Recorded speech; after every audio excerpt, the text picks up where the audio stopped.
Hey guys, this is Frozen Things Stews here, and welcome back to another movie review, and welcome back to my final Christopher Nolan review leading up to Oppenheimer, where I review a select few Christopher Nolan movies that I think I can be capable of reviewing in preparation for Oppenheimer, and this time around, I'm going to be reviewing Tenet. So Tenet is the previous Christopher Nolan film before Oppenheimer and came out in the year 2020, which is one of the worst years for movies, if not the worst year for movies. And it stars John David Washington, Robert Pattinson, Elizabeth Debicki, Dimple Kapadia, Michael Caine, Himesh Patel, etc. Oh, yeah, also Aaron Taylor Johnson as well, I should add.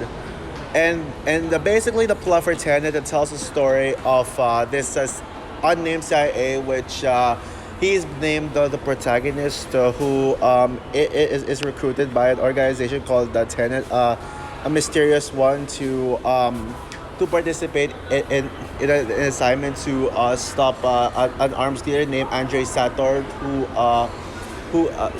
was to stop Andrei Sator from starting World War III, and while doing the mission, he must do it using the time reversal, using the concept of time reversal, and yeah, he basically just uses that throughout the mission, that's basically the plot for it. So yeah. So Tenet is a very interesting film Tenet is a very interesting film because this is Nolan's another one of Nolan's ambitious confusing mind f's that he's ever made. Usually once every decade, usually the first year of every decade, Nolan would make these kinds of movies that pretty much just blows the minds of its audience, and just makes it like so confusing, and really does that tackle with pretty much plays with a bunch of sci-fi elements to it, like mind-blowing elements to it, like back in 2000 we had Memento. 2000s we had Memento, which pretty much also deals with, I forget, I haven't seen Memento in a while. I can't do I So, but I know it pretty much deals with something going back in time, something like that. I don't remember much about it because it's been a while. But yeah, I love Memento. But no, I think Memento's a masterpiece. And then in 2010 we had Inception, which you all know is my favorite Christopher Nolan film. That movie deals with dreams, and pretty much the concept of making dreams a reality. And with this movie, it deals with time travel, time reversal, not as in the typical unrealistic time travel where you have a travel machine, you just go in there. No, it's actually time reversal. Yeah, it's actually time reversal, and there's just so many things ways that you just do things in reverse, basically that kind of thing. Like I'm sure there's like a lot of things that just goes backwards, and like you see like so many things going backwards, and go back in time, and stuff like that, and and all that stuff, so this was my most anticipated movie of 2020. I remember putting Godzilla vs. Kong as my most anticipated movie of 2020 back then. I actually don't know why, because maybe I wasn't too obsessed with Nolan back there, but this is initially my most anticipated movie of 2020, if only I just had better taste in movies that I had back then. Yeah, this would have been my personal most anticipated movie of that year. But by the way, I'm recording in the mall right now, so forgive me for the background noise, but I hope you can still be able to pay attention to the review. Unfortunately, though, Tenet received such divisive reviews. This is by far the most divisive Nolan films. Why? Because you had people like me who pretty much praises this movie as another Christopher Nolan masterpiece, and praises as a masterpiece, and then there are some people who pretty much would who are underwhelmed by his movie and would go as far as considering this as the worst Christopher Nolan movie.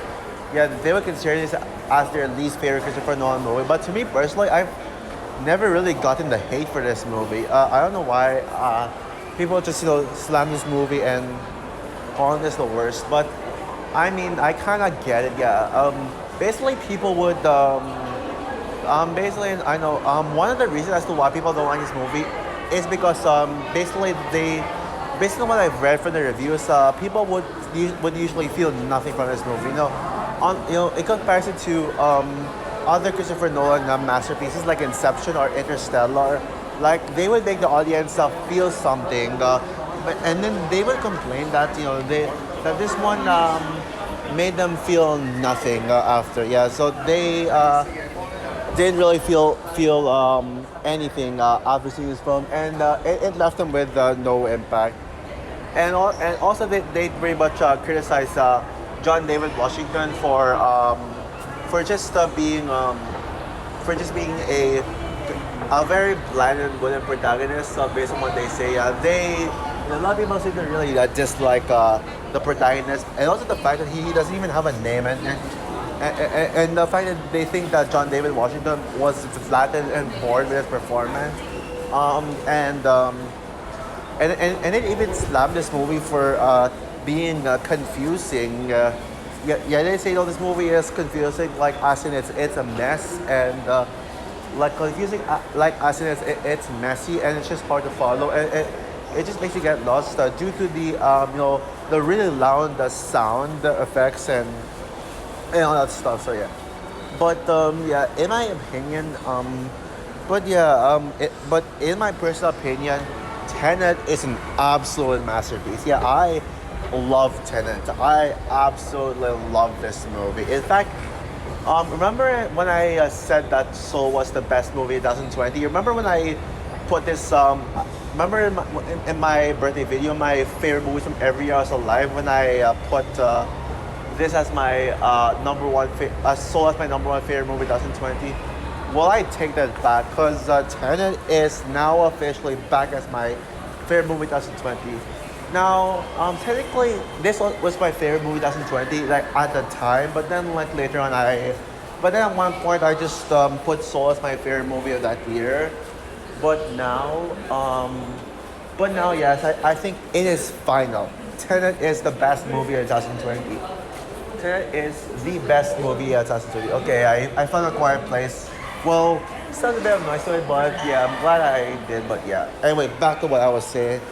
Yeah, I know. It goes back and forth between Tenet and Soul, but yes, Tenet being my favorite movie 2020, that is my final decision. Yeah, I mean, what can I say? So yeah, I'm gonna debunk the criticisms first, like some of the criticisms that people make, because yeah, as much as I kind of see where they're coming from, I certainly disagree with them. I do not agree with why people just crap on this movie. I don't agree with them.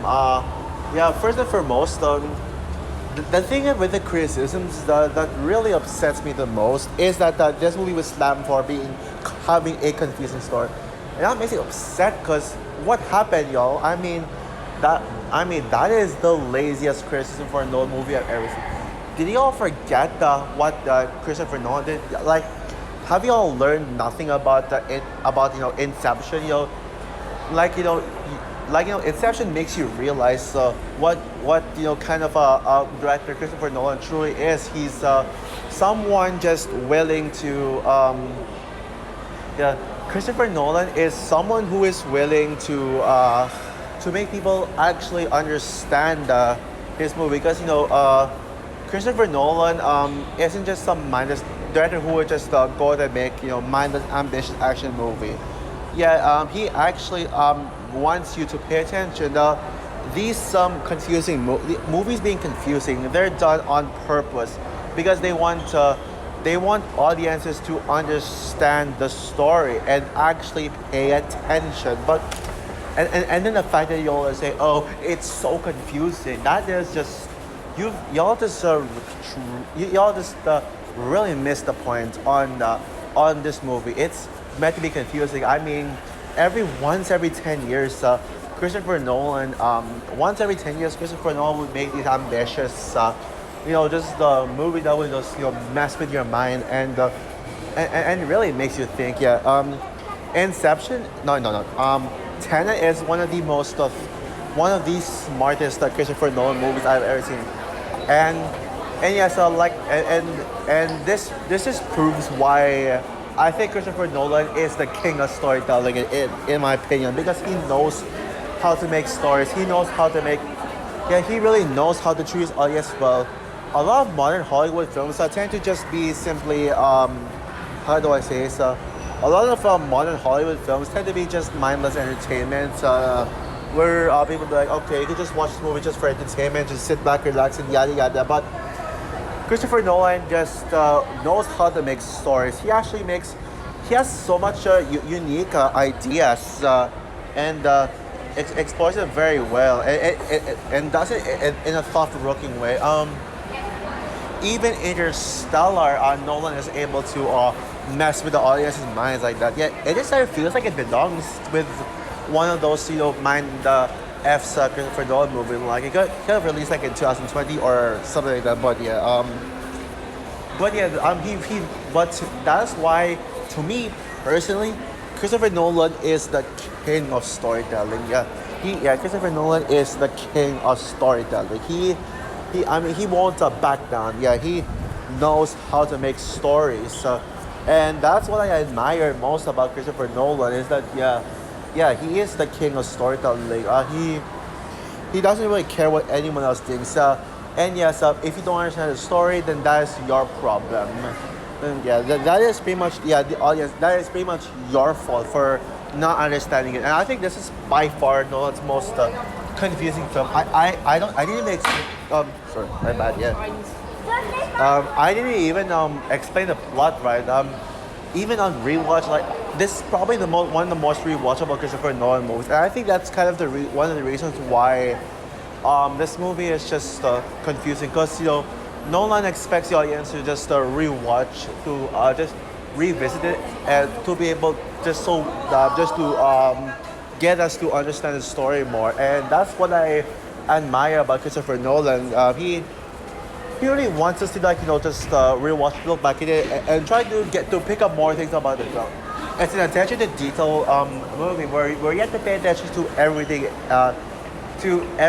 in the story. To everything in the story. Yeah, that's actually what makes Tenet just so brilliant. Is that it really messes with your mind. It plays around with the concept of time travel, and time travel has been like an overused concept in movies, where they pretty much use, like what I said earlier, they use time machines, or they just have superpowers to go back in time. But this one tackles time travel in such an original way, where he pretty much just plays with where he much just uses a unique kind of concept. Yeah, kind of similar to Everything Ever All at Once, where it pretty much plays with a done to death kind of theme. Where Everything Ever All at Once, where it plays with a kind of done to death theme, which is a multiverse, but it's able to actually do it and execute itself in such a unique and original way that makes itself stand out from other movies that have tackled it before. And that's what I love about Tenet. Tenet is kind of like the Everything Ever All at Once of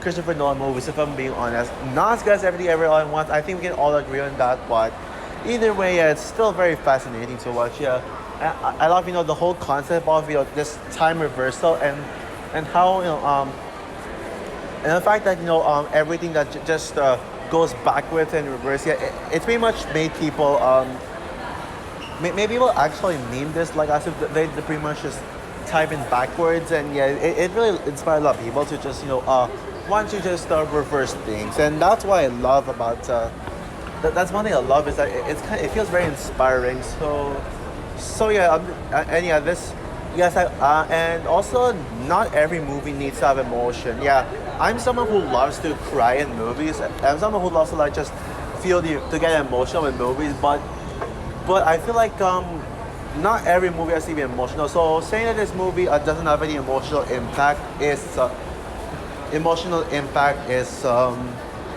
not really a fair criticism. But you can still even if this movie doesn't really make you feel the emotions, um, you can still feel something from it. You know, you can have goosebumps. You can just simply feel exciting because man, this movie exciting, man. This besides this movie just having a brilliant complex story, it is also exciting. Thanks to the amount of just epic action scenes that really just leaves you on the edge of your seat. Like yeah, there's so much edge of your seat action. Yeah, and yeah, edge of your seat action from yeah. There's one of the greatest action scenes in a Christopher Nolan movie to the yeah from the opening opera scene, which is still the best scene in the film, like no doubt about it. The opera scene to the mini fights, the small fights in the kitchen, to the epic reverse car chase scene. So basically basically one of the greatest car chase scenes ever put the film. Period. Yeah, there is just so much greatness. Although I will say that the final battle is the weakest. Um, is pretty much the weakest part of the film. It's still epic though. It's still like and a very it's still a very satisfying and climax to this movie right there. Yeah, but it is the weakest part. But I don't mind here. Um, and and yeah, and one of the things that makes the action scenes as epic as it is the score. Yeah, Ludwig Göransson, the same guy who made Black Panther, who composed the Black Panther duology, man. Ludwig Göransson is right up there with Hans Zimmer, John Williams, and Christoph Beck as one of the greatest composers ever. I even love him more than oh sure. Oh yeah, also Thomas Newman as well. I think I might prefer Ludwig Göransson over Thomas Newman. Yeah, I'm not sure where I'd rank him in my where I'd rank him. Yeah. Now this is the first Christopher Nolan movie in a long time that isn't composed by Hans Zimmer yet. Yet Ludwig Göransson is able to recapture that Hans Zimmer feel to it. Like it feels like you're listening to a Hans Zimmer score. Yeah, while not only is he like trying to imitate to be like Hans Zimmer, but he also has his own unique style to it. He has his own signature style to his score, like with a bum bum bum bum bum bum bum, yeah with a bum bum bum, yeah and yeah and yeah, the score is definitely one of the best things about the film. I personally think that this should have won best original score over Soul. Even though I love Soul's score, it is beautiful. But I think Tenet has the best score of the year.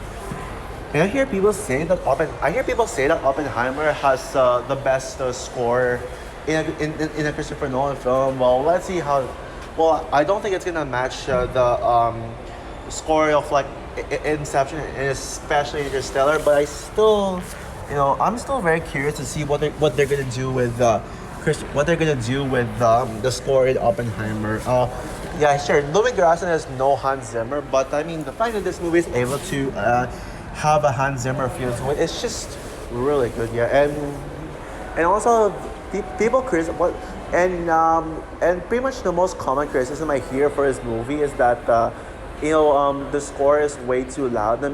The sound is way too loud, and so much that you don't hear the dialogue, and you get confused. But to me personally, that doesn't really bother me. I don't really hear.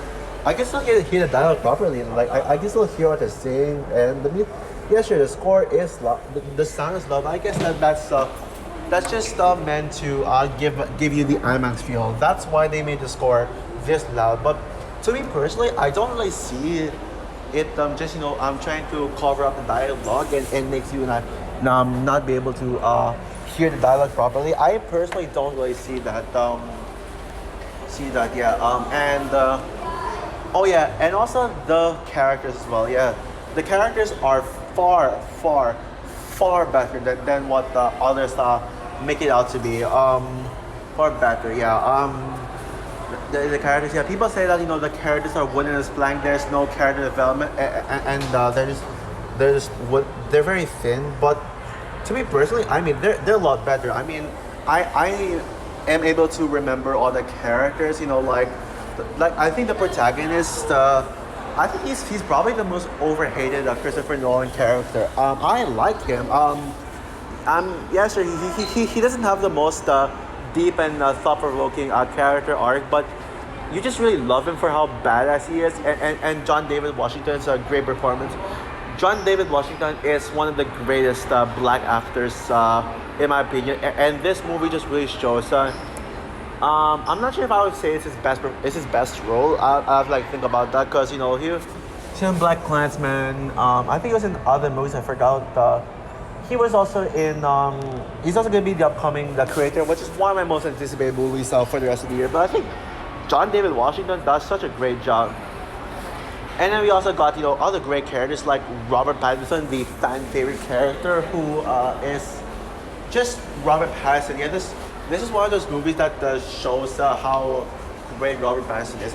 It's also that no one really mentions his character in this movie when it comes to the great Robert Pattinson movies. They mentioned The Batman, which is easily his best role, no competition. In Good Time, one of my favorite A24 movies, but they don't really mention him in this movie. I think, yeah, this is to me the most underrated Robert Pattinson role. And then you got the villain, Andrei Sator. People say he's a bland, paper thin villain, but I don't see that. I think Andrei Sator is such a great villain. He's such a menace, and to me personally, actually, the more I think about it on reflection, I think he might be my favorite. He might be my personal favorite character in the movie when it comes to his acting, because he really gives such a menacing and just energetic performance. I think Kenneth Branagh just gives the best performance of the movie. Best performance in the movie, and yeah, you really feel his menace. You feel his mess. In fact, he's one of my favorite. In fact, he's actually one of my absolute favorite villains in the Christopher Nolan movie. Right up there with Joker, Mal, Bane, and Bane.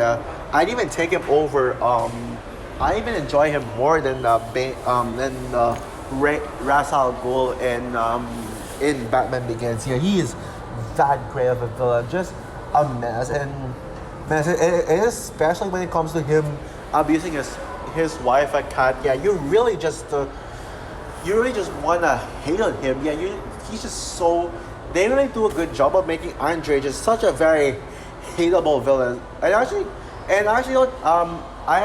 on reflection just now, I think Kat might be my favorite villain. No, might be my favorite character in the movie. Yeah, I know he's gonna be like, oh, you aren't calling her the best just because she's a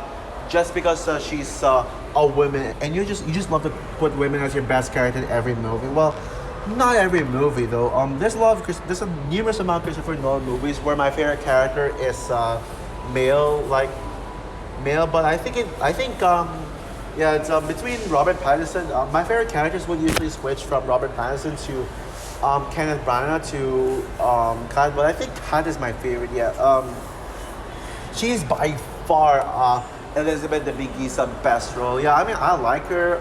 I think Aisha is overhated in Guardians of the Galaxy Volume 2 and 3. I think she's a little overhated.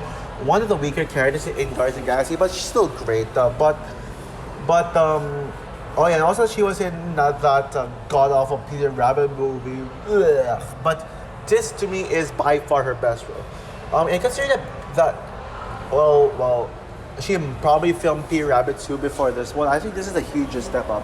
Even though Peter Rabbit 2 came later. But we don't talk about those crappy movies. Yeah.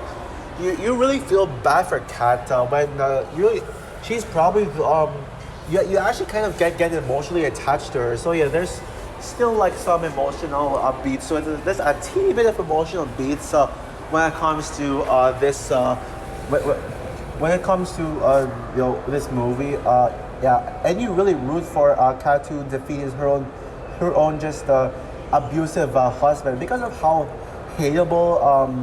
much of a hateable person Andre is. You will like Kat is actually the one who defeated who straight out just murdered Andre Sator, and she just straight up just kills Andre and just throws him off the boat. Yeah, that's one of my favorite villain defeats in the.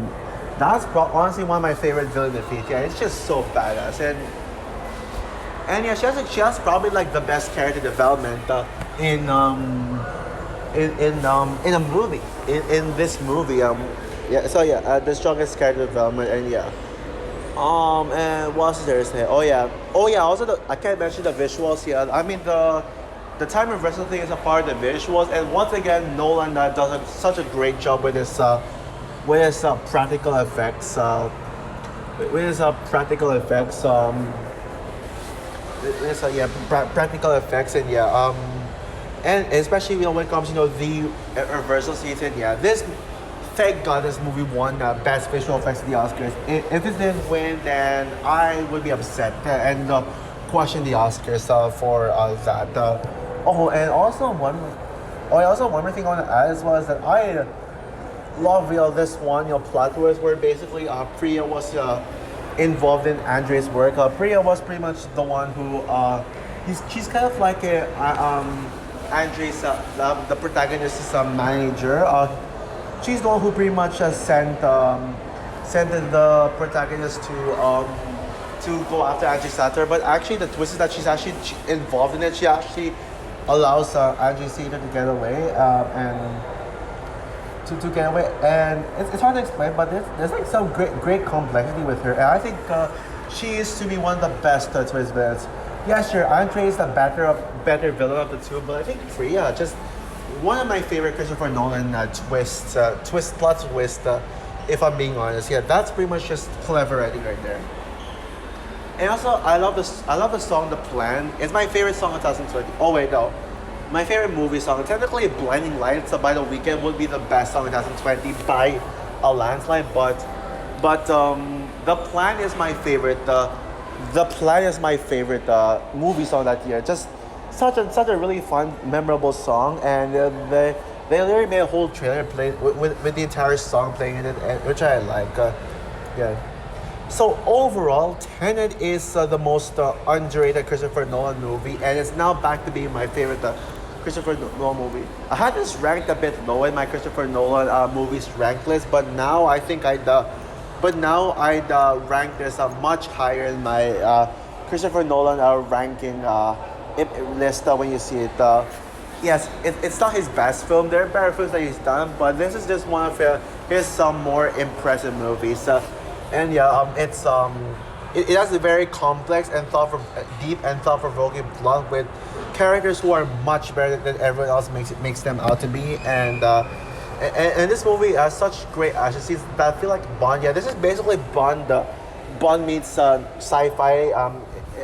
In Nolan epic, basically, and also and this movie has far better characters and I just think with such a great cast ensemble. Yeah, I highly recommend you rewatch. I highly recommend you to rewatch this movie and give it a second chance because it is far better than you think. And also, that's one of the best scores. That's one of the best musical scores in the Nolan movie as well. Yeah, it is just one epic movie. So yeah, with that said, I'm gonna give Tenet, of course, 10 out of 10. Yeah, movies like this just proves that Christopher Nolan can do no wrong. So also for my review of Tenet, what is your opinion on this movie? Do you agree with me that this is the most underrated Christopher Nolan movie? Is this your favorite Christopher Nolan movie, or are you with the people saying? Do you agree with most of the people that this is one of Christopher Nolan's weaker, if not his weakest film, and would you agree with me that this is the best movie of 2020? Comment down below, like, subscribe, hit the notification bell, and stay tuned for the review you've all been waiting for. Christopher Nolan fans have been waiting for. my review of Oppenheimer. Yep, I am seeing it tomorrow at the 12:30 p.m. showing. And yeah, I am so excited for Oppenheimer for to see Oppenheimer. Let's see if Oppenheimer can be a top tier Nolan. I personally predict that Oppenheimer could be better than this one. But yeah, let's see. So yeah, bye guys.